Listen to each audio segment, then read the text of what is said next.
Sane or not sane? That is the question with Out to Lunch with Judy today. Here's what I mean. On Saturday, I went to breakfast with a neighbor who I've known for, 15, 16 years. And like it is with some neighbors, you say hello, you're pleasant, you see each other coming in and out of the house, you watch each other's children or cats grow up, cats not kids, and you make pleasantries. And so I have this neighbor who I thought was always lovely. She has the best decorated house in the entire neighborhood for every one of those major celebrations. Yeah. And I love that really about her. And it always looked like a great family, 2 kids, no animals, but seemed like they raised 2 great kids and they seemed to be upstanding neighbors. All right, I lay that as the groundwork for the story that shocked the shit out of me on Saturday. I was asked by my neighbor to help her regroup now that she's an empty nester. She gave up a thriving career 1,000,000 years ago as an accountant or something and raised 2 children. She now is young enough and agile enough and energetic enough that she wants to go back into the workforce, and she wanted my help. She wanted my ability to market, my career counseling, which I can do casually for some people. I'm very good at that. I'm extremely good at taking anybody at any age with any skill set whatsoever and showing them how to frame themselves, how to package their skill set and their experiences, even though they may think their experiences don't count. Oh, they do. And for those of you who have been stay-at-home moms and are ready to come back out into the working world, being a mother is the hardest profession in the world. Yes, it is. In fact, my sister-in-law, when she did the same, when my brother asked her to give up her management career, which she was on a huge trajectory with, to stay home and raise the kids, because he was making plenty of money. And that promise stuck. He made more than he ever expected, certainly more than we expected, but he's very good at business. He's very generous with his money, and he provided for the family quite well. She made a business card, my sister-in-law, while she was raising children. And her gig was professional mom. That was the title of the card.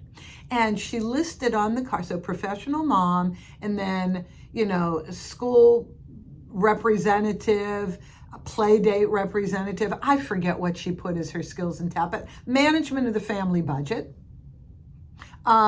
She's the one that refurbished every one of the homes they lived in, including the home they bought that they were lied to. The roof went bad. It kept falling apart, and it wasn't disclosed in escrow or in the appraisal. They live across the street from George Clooney. Well, George Clooney's former house, it's now sold. So these are cherried out homes. Still, they kind of bought a lemon. And I remember her. It was pouring down rain.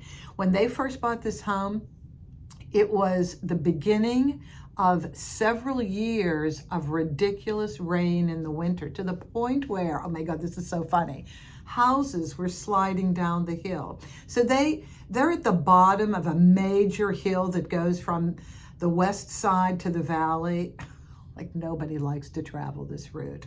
If you're on the west side, you're a west sider. It takes a lot to go to the valley. But my brother worked on the west side, lived in the valley, because you can get more bang for your housing buck, or you used to, in the valley.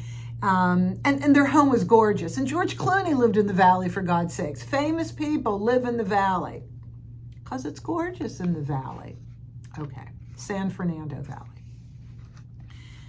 professional mom. I never forgot that. So when any stay-at-home mom is ready to go back into the working field, please know that the skills and talents you have amassed, time management for God's sakes, that's like one of the biggest skills, time management, professional chef, restaurateur. You need to have all your children's and your spouse's food preferences down and ready to roll like you're on a super yacht, and every day has to be a magnificent experience. Okay, well, we try and strive for that, right? Okay. So this woman had legs. My neighbor had legs, meaning she had a ton of things she could market and package. And so she invited me to breakfast on Saturday morning. Now, Saturday mornings, by the way, I get up and exercise, I walk, I do errands. The food crawl starts on Saturday morning. I love the early morning food crawl, man. It's the best. Anyway, we go to breakfast. We were going to go to a restaurant I've always wanted to go to, and then somehow it was my fault. We veered off into another restaurant that had the same dish as the first restaurant we were really going to go to. I'll go to that first restaurant on my own. Doesn't matter. Here's what happened.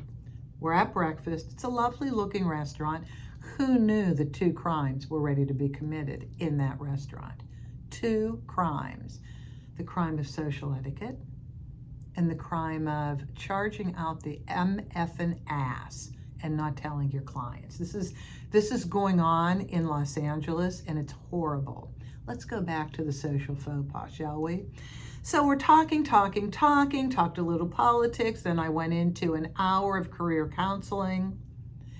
At the end of that, it's time to go. The waitress comes over with the bill. She looks at the bill, calls the waitress back over and says, I will pay for this, this, and this.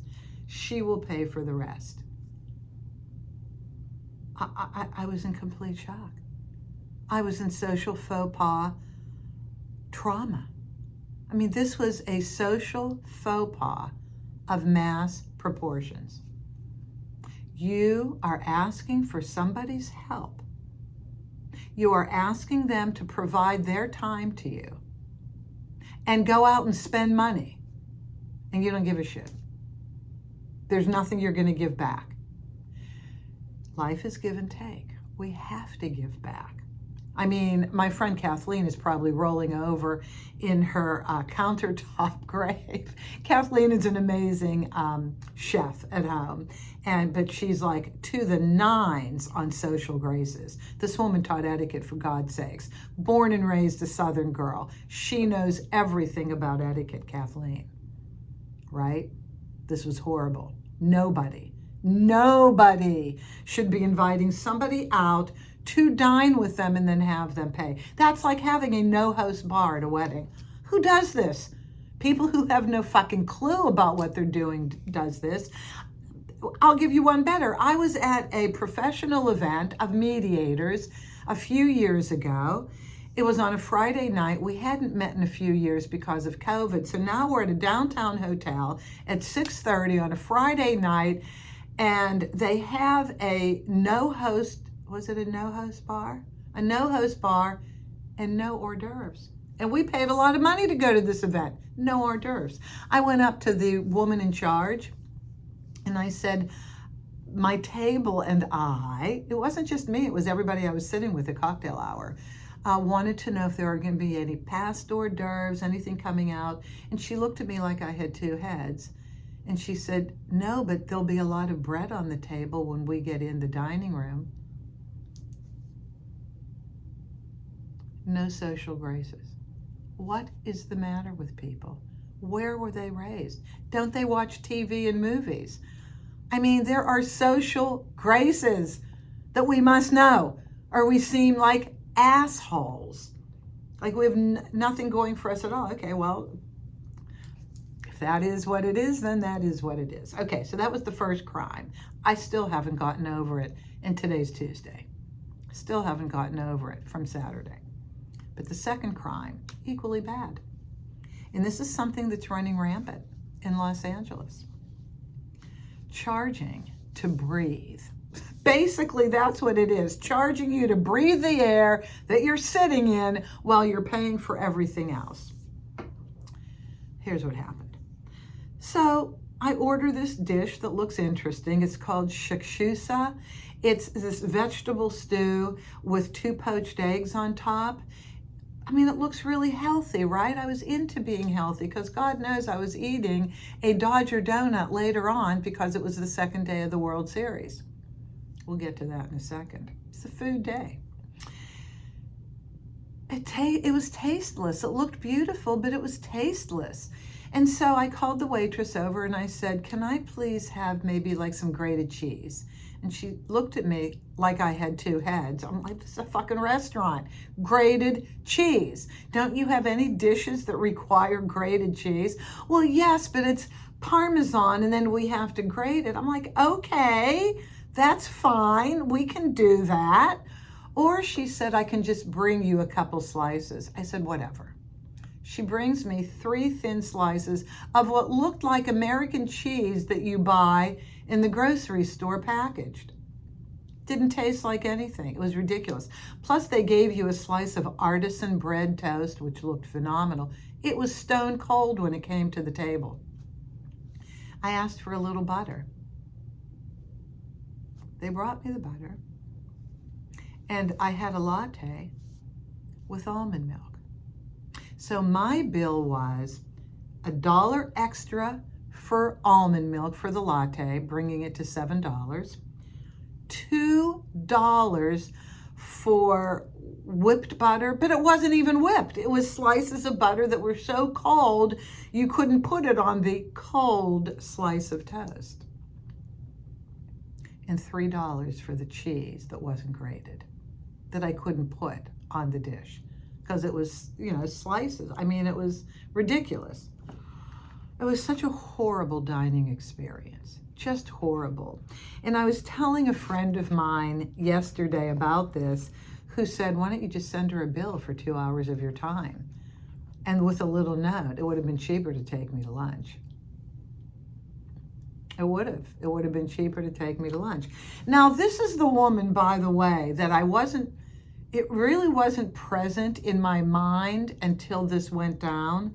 This was the woman who left my cat Riley for dead New Year's Eve night many years ago when I had Riley and Coco as my 2 cats. They were indoor-outdoor cats. I must have had rocks in my head. I have to assume some level of responsibility here. I was with my BFF Tommy. We celebrated New Year's Eve, the last New Year's Eve where there was a blue moon, full moon. And so I got home a little before midnight because I didn't want to be in crazy traffic. And my 2 cats, Riley and Coco, were indoor-outdoor animals. Why I let them out? I should have the animals should have been taken away by the animal version of DCFS, the Department of Child Protective Services.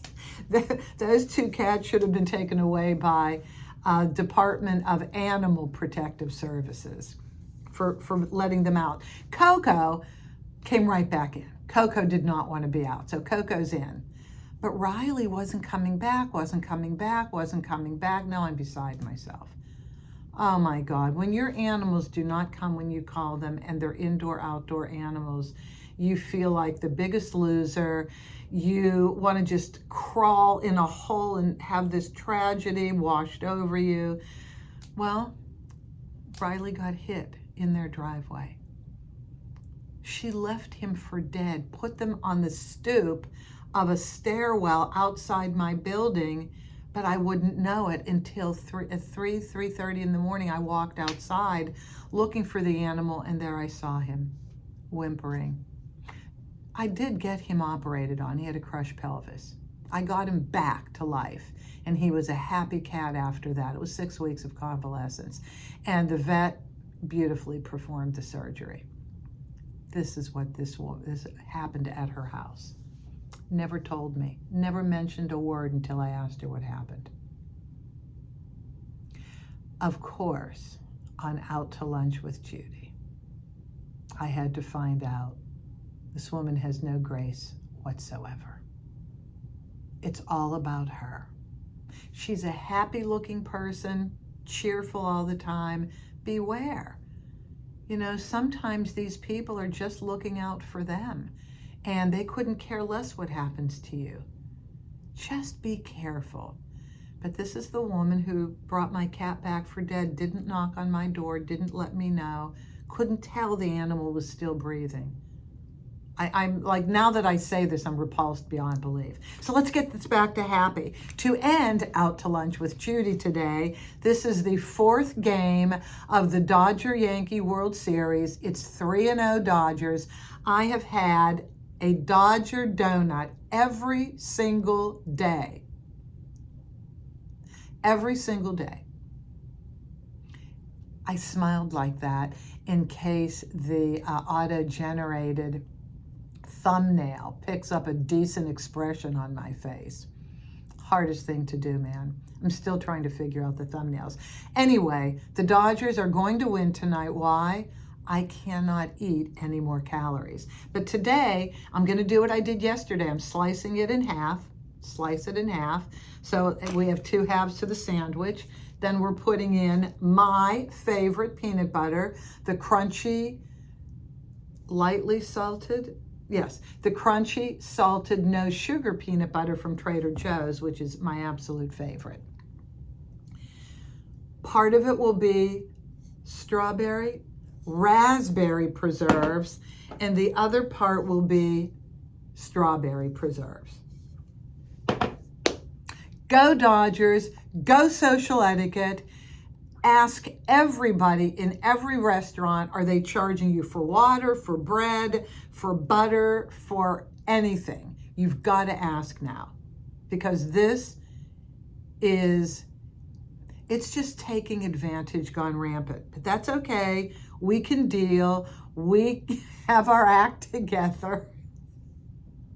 Because when we go out to lunch with Judy, we learn a lot.